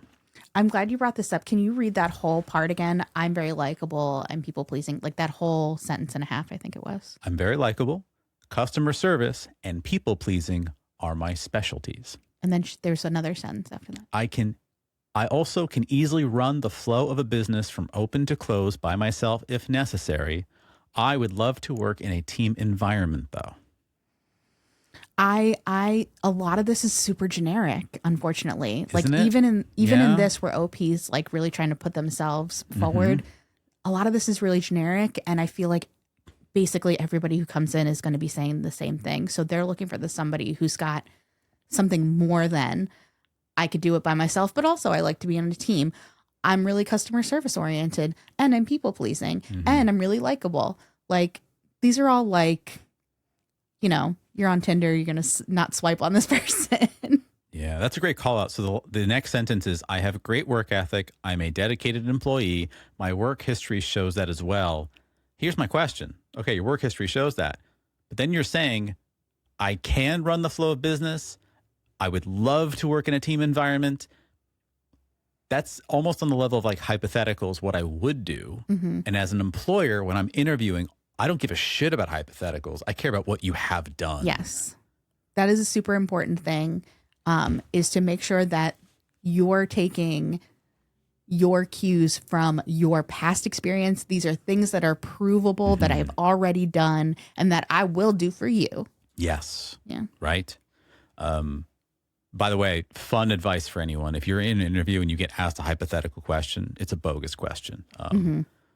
The only questions you should really be asked in a behavioral interview are past tense. What have you done in the past? Because that's what a good employer should be looking for. Yeah.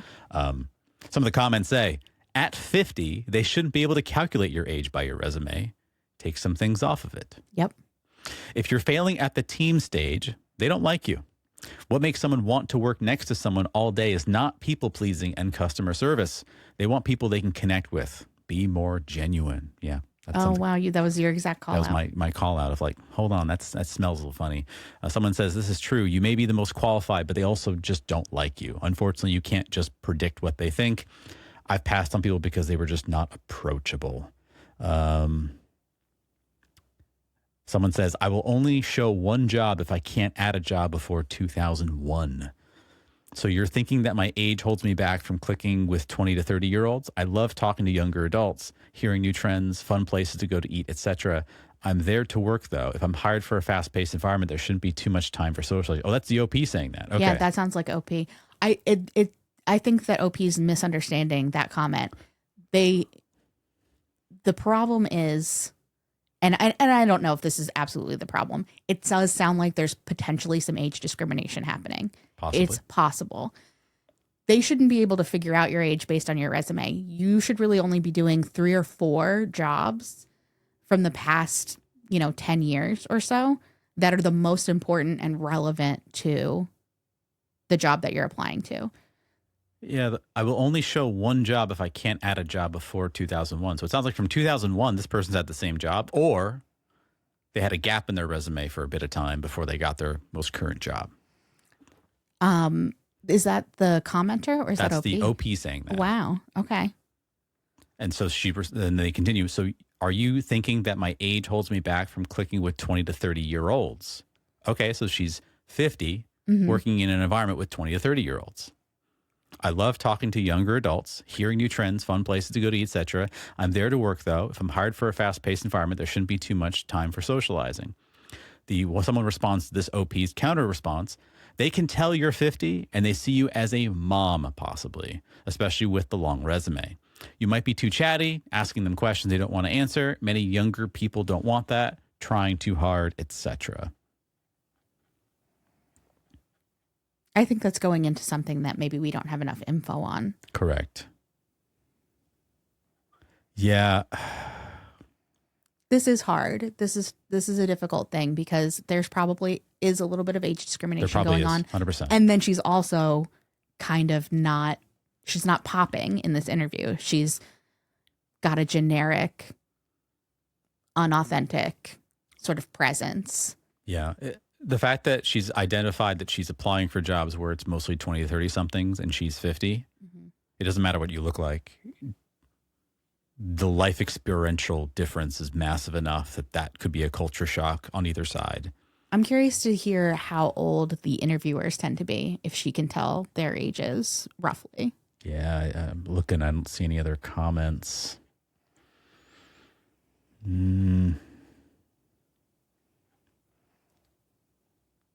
Here's another thing. This comment here is, yes, the thing about being overconfident, too much experience, not fitting in is a thing. People who are 50 don't socialize or interact in the same way as someone 20 or 30. They see the older worker as mom. They don't want a mom. Okay, I don't care about that part. But there is a such thing as being overly confident. Overly qualified, too. Overly qualified, They don't want to have to pay you more for work that they can get somebody less experienced to do. Yeah. This one comment says, they do not like you. I do not know you or them. Maybe I would not like you either. Maybe I would not like them. It is illegal to discriminate against people because they are over 40 or because of their gender. If the reason they do not like you is because you are over 40 or because you are a woman, then that is illegal. They are smart enough not to admit anything that could be used against them in litigation. You say that you look 35, but 35-year-olds have different resumes than 50-year-olds. I'm suggesting that you update your resume. You do not want to give away your age via application materials. Yeah, I think that is like the real quote-unquote answer here. All right, so we have a couple more things from OP. So OP's like, hey, so they can just add up my work history and know my age. Should I omit some work history? I just thought a gap would be bad. I will only show one position if I can't go past 2001. So once again, they have a stable. They have a stable, but they've been in this one job since 2001. Yeah. Someone responds, I feel like a job you had before 2001 is no longer relevant. Yes, that's pretty accurate. Even when we go to validate background information, we're not doing jobs that are over 15 years old. Yeah. So the OP says, heard, going to change that. Thank you very much. Someone says, I'm 35 tomorrow, and I don't even include my job from 2017 on my resume. Yeah. And Blunt says, okay, I'm going to drop all of my jobs unless they ask about gaps. Thank you. Mm-hmm. Yeah, I think in this case, less is more. That can, don't give too much. When I coach people on their resumes, I say, don't give me your life story. Give me the most recent 5 to 6, 7 years. Give me the most relevant beats. Don't give me, it's a very old school thing to get like a pamphlet of a resume. And like, yes. You can have executive resumes, you can have longer portfolios, but for a resume for these types of jobs, it should be a one-pager, basically, plus a cover letter if you want to include a cover letter. It depends on the application system. I can say that if age discrimination is happening, it is not productive to dwell on it. Yeah. It does not help you in any capacity. It is very difficult to prove in this type of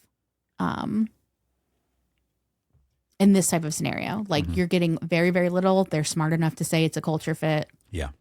And hopefully they're smart enough to not have notes for the employer's sake, at least. It's very unlikely that they will have notes indicating that as well. Yeah. Good luck to you, OP. Sounds like you got some good direction. But I also OP's never listening to this, but if they ever did, I would say keep applying. The fact you're getting interviews is a lot. Yes. Some people are not even getting interviews. Yes. Your resume must be in good shape enough to get the interview. So yeah, 100%. So good just luck some tweaks. You can get there. Okay. I know you said just one more, but I think this one just caught my eye. Okay, a rule of threes. We have Rule to do of at threes, least right? three. At least one more. All right. And thank you again, my lovely guest, for accompanying me on this journey. Absolutely. Once again, this is Reddit from Career Guidance. And again, I'm a leadership consultant. My wife in crime, my guest host here, is an HR aficionado. So we know a couple things about this space. These are just our opinions, of course. Last one from 7 hours ago. Oh my gosh. So fresh. So fresh. My manager wants me to use AI, but I don't want to. What do I do? Uh-oh. Oh, man. Okay. I've got a big smile on my face because I love this one. I feel like I'm going to be controversial, but go ahead. Let's go. Hi, everyone. I'm in a bit of a weird situation. Me, the only Gen Z, is very hesitant about using AI, whereas my managers, Gen X, are completely obsessed with it. They are bringing it up in meetings, suggest we use it at every available opportunity, and constantly talk about the benefits. I'm only in a small team, 5 to 6 people, so there's pressure on me to use it as everyone else does. The one time I did use it to pull up some stats, it was all wrong and I had to do it manually again anyway. I don't like to use it as I'm very aware of the environmental impacts, etc. And I just find it doesn't work for me when I don't complete the whole thought process myself, if that makes sense. It leaves me unable to explain the reasoning for why something happened or why we did certain things in meetings. My workload hasn't been affected by me not using it compared to those that do, but I'm constantly being asked why I don't use it. One of my managers jokingly said they will convert me into being AI obsessed within the next 2 years. Is anyone else in this situation? How do I explain my views on it to my managers and colleagues? Should I just use it anyway despite it going against my views? Wow. Actually, that's a really that's not where I thought this was going at all.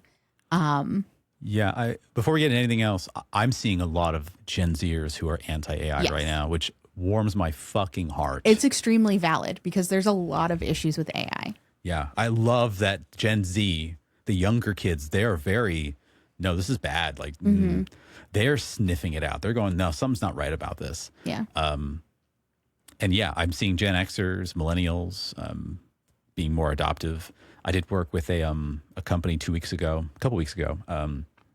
The CEO of the company literally told people in the workshop to start using AI more, to help them write their emails, and then use AI to help interpret what the emails mean when you get an email you don't understand. And I'm like, so no one's reading and no one's writing to each other. That's what I thought to myself in my head. Like, that's the most bonkers thing I've ever heard in my life. That is a problem. Nobody's going to be reading the emails because they're just going to be feeding it into AI. It's so stupid. It's whatever. So, yeah. So what are your thoughts on this? I find that super valid that AI is a problem. And if their work is not suffering, I thought maybe that we were going to get their work is suffering or their boss is requiring them to increase their AI output by whatever percentage. This is just, they're kind of, it sounds like kind of cool Gen X manager is kind of like, oh, don't worry, you're going to love this eventually. You know what I mean? Like they're like giving room for them not to use it. So if it's not a mandate and you don't feel like it's helping you because you have to redo the work that AI does, which another really valid complaint, like if the AI is not set up correctly, if you're not prompting it correctly, it's going to give you false data. Yeah. So it's way more embarrassing to go into a meeting with incorrect information than it is to actually understand and do manually the things that you're doing. Now, if this ever changes and you're starting to be required to, I do think if you value your job, you should probably try to do a little bit of it, at least, Well, okay. So this person, there are two criticisms. One, they don't like that it gives bad data, and so they can't speak to it. Yeah, well, that's very important. They also say they don't like the environmental stuff, the impacts. Of course. So that's legit. That's very legit. I can get behind that. Yeah, I think I'm with you. If you're able to do all the same work at the same efficacy and even better without AI, and there's no mandate you have to use AI, then keep doing what you're doing. Exactly. What I can suggest, if this OP thinks AI is going to be a mandate for their team, A, start looking at other work. That's always an option. B, this is this does not address the environmental impacts issue, because I am also sensitive to this. But if you are less sensitive to that aspect, you can, on public domain, you can get your own AI bot and you can start training it against yourself. And so you're not using the company's AI like Copilot or whatever. You're using your AI to help streamline things. And it's geared towards you, your language, everything you've got, and it doesn't have any of the outside noise, and it's more accurate to you. That is a way to do that. I'm not saying it's the way. You also want to be careful depending on the industry. You don't want to be feeding Correct. your work data into your private AI 100%. bot. There's That's true. probably going to be Company some IP, all that policies stuff. against that. Confidential stuff. Yeah, I'm with you. Which is why I'm so surprised by these companies with those mandates say, oh yeah, go ahead and use Copilot. I'm like, Well, you have to use like a private Copilot server, Sure. and it's all like internal, whatever. I have doubts. Well, hopefully your IT department has figured that out. If not, Mm-hmm. it is what it is. I still have doubts, but I understand the legal part of that. But yeah, I mean, we know a colleague who was forced to use AI. Yeah. And they had the same thing. Like, I don't think this is solving any problems. It's actually slowing me down significantly. It's getting worse data. And only in cases when they were forced to use AI did they use AI. And when they did, it says, full disclosure, I used an AI prompt to do this because I was asked to do it. Here's what it came out with. It's not mine. It's just, here's what it came out with. I think that's a really valid thing for OP to do here too, is when they're using AI and it is spitting out bad data, take a moment to be like, this is the bad data that came out with it. Here you go. But also, I could tell that this was wrong, so I did it myself, and I now understand it a million times better. Absolutely. Yeah. So some of the comments say, managers pushing AI when it gives wrong stats is peak irony. Yeah. Like they want you to use a tool that makes more work for you. When they just ask, tell them it messed up your numbers and you had to redo everything. Most managers respect concrete examples more than environmental arguments, sadly. Keep the eco stuff for yourself. Lead with the fact that it gave you garbage data. Yeah. Yeah, and OP says the worst part was it was the day of the presentation that I found out and had to do everything again anyway. Oh, that's Sad terrible. face. AI sounds great without knowing what it is talking about. It makes stuff up. The similarity with many managers is astounding. And someone says, yep, that's true, LOL. AI doesn't just mess up numbers. It will hallucinate, sure, but it really only does this with unspecified goals or expectations. If you give it actual data and you ask it to say concrete, a V lookup in Excel, for an example, or other time-consuming macros, formulas, it does that very well. If you ask it to infer data, yeah, it will make shit up. There's loads of misconceptions on how AI works and when it will hallucinate, but providing it concrete data and asking it to put it in charts, graphs, or other formulas, yeah, your chance for weird things happening are much lower. I work with several models on a near daily basis for implementation stats, and I rarely, if ever, get odd things back with specific examples and correct usage of comparing data. This is across Claude, ChatGPT, Gemini, etc. I have to vet this data as well, so it's not like I'm just plugging in the results back and saying excellent as I paste it into a presentation. That's really valid because they have set up the AI prompts to correctly pull complex data. It sounds like this workplace is just being like, oh my gosh, we got a Copilot now, so just throw all the stuff in there and it'll work, when they haven't taken the time to like set macros up or like actually build out these like data sets that it needs. I don't know if that's OP's job. Yeah. I mean, that goes back to our upbringing of like, Wikipedia is not a valid source for documentation.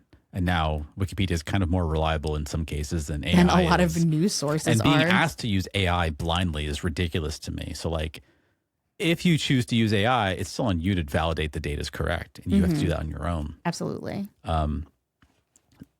This comment says, play along, wait for the bill to come in for AI use and the company will cut back. Or maybe the AI bubble pops or bursts. And someone responds, my wife is a dev at Ford Motor Company. They initially made them log their AI time, requiring usage daily. After a few months, they changed their tune. Now they have a limit of how much they can use it. Turns out it costs too much. Ah. AI usage does cost money. It does. It's a very expensive tool. This individual, my heart goes out to you. I would say keep doing what you're doing. If you're forced to do it, use it in full disclosure. And if it makes you feel uncomfortable, look for other work. Yeah. That's my read of the situation. Yeah. I am not quite as strict as you are with your AI, like, you know, concerns. Like, obviously I'm concerned about the environmental impacts. I do think that it is something that needs to be completely vetted. If you're putting something into AI and getting something out, you need to understand that before you give it to somebody else. But I do use AI in my work. It sometimes helps with like documentation or just organizing data better for me. I do use it to help me write my emails because sometimes I just don't have the brain space for that. And I have to send X amount of emails in an hour. So, yeah.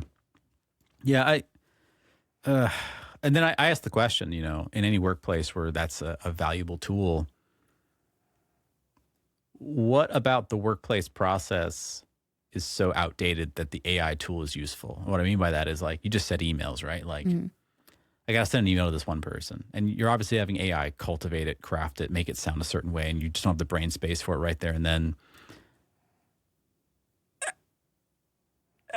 Like, what about the process of the workplace and everything else makes it so that way? That has to be that email in that specific format that we've seen a million times. Like, something feels outdated about that. Like, we're using a tool to help streamline that, but I feel like we're doing a lot of redundant processes in the process. That's possible. I would say that the reason that I do it is because I'm understaffed, and me taking on 10 minutes to write an email that AI could do in 2 seconds. After I've prompted it, you know, say nicely that I'm not interested in whatever this is. Yeah, sure. To this vendor or whatever it is. As opposed to, you know, I'm also in a very like we were talking about with the Q1, 2s, 3s, and 4s. I have a lot of Q3 work that comes my way where it seems like it's urgent, but it's just not important. Right. So, but you don't know that until you fully vetted whatever that thing is. So I have a lot of people running into my office saying that something's so important, but really it's just that the mail is here. And it's like, great, thank you. Great, thank you. Thank you. You didn't need to run up to my office to tell me to interrupt my work. And yet AI has just written an email while I was talking to that person so that I can just copy paste and send it. You know what I mean? Yeah. But I also, devil's advocate. I mean, you just talked about this the other day, the Friends episode where Joey Tribbiani. Yes. So it's an episode where Monica and Chandler are trying to adopt a child. So they wrote they're having people write reference letters. So they have Joey write a reference letter to the adoption agency. And he wants it to sound really smart. Yeah. So he uses a thesaurus for every single word in the letter. Yeah. And it's almost intelligible at that point. And it was so bad that you just couldn't read it. And yes, I have had people write like performance improvement plan documentation using AI, and it is almost unintelligible because the type of AI they were using just made it sound like they used a thesaurus for every single word. Yeah. And sure, it made sense, but that's just not how people talk or write.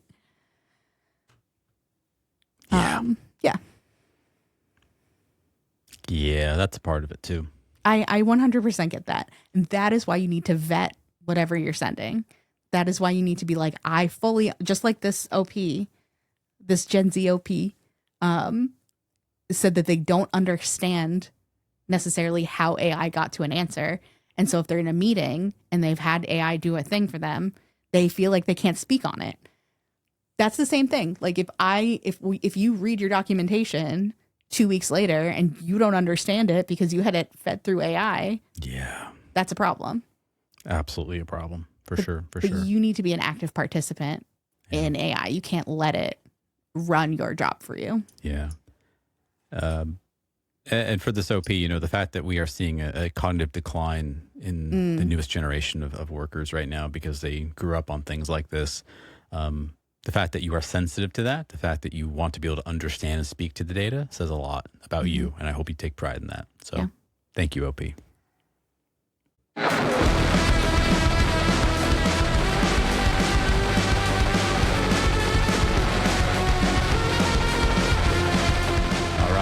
right. That wraps up just about another episode of the Zero Dot Podcast. I think we got a lot done today. Don't you think so? Oh my gosh, we talked forever about a lot of really cool things. I think we solved all the world problems. Yeah, we definitely did. I think we're done. Yep, done. There's not going to be another episode of the Zero Dot Podcast, except there will be in about 2 weeks. So thanks to all of you for listening in. You can check out the Zero Dot Podcast at thezero.podcast.com. We are broadcast everywhere where podcasts exist. That includes Spotify, Apple Podcasts, Amazon Music, all that other good stuff. Wherever you find podcasts, we are there for you. We'll see you back in 2 weeks. I'm your host, Sam. This has been Crystal. We'll see you next time. See you Cheers, next folks. time. Cheers. Cheers.